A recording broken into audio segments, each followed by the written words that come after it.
টুনটুনি, এদিকে আমার মালিক আমাকে ফেলে যে কোথায় গেল, বাড়িঘর সবকিছু আমার উপরে ছেড়ে দিয়ে গেল। আমি এক টুনটুনি ভেজালে পড়ে গেলাম। এই মালিকের ঘর বাড়ি এখন আমি পাহারা দিতে হবে।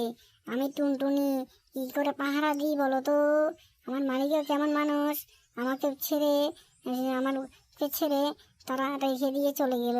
কোথায় যে গেল, কোন সময় আসবে তারাই জানে। এদিকে আমি হেঁটে হেঁটে হেঁটে হেঁটে বাড়িগুলো পাহারা দিব আর পাহারা দিব।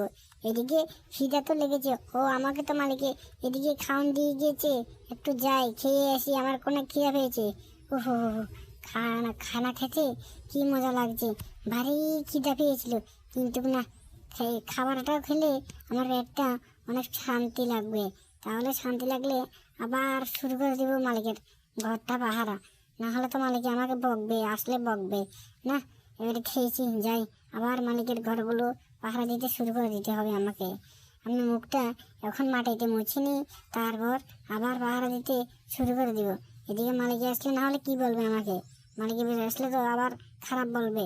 না না, দেরি না করে এদিকে গিয়ে আমি একটু আবার পাহারা দিতে শুরু করে দিই তারপর।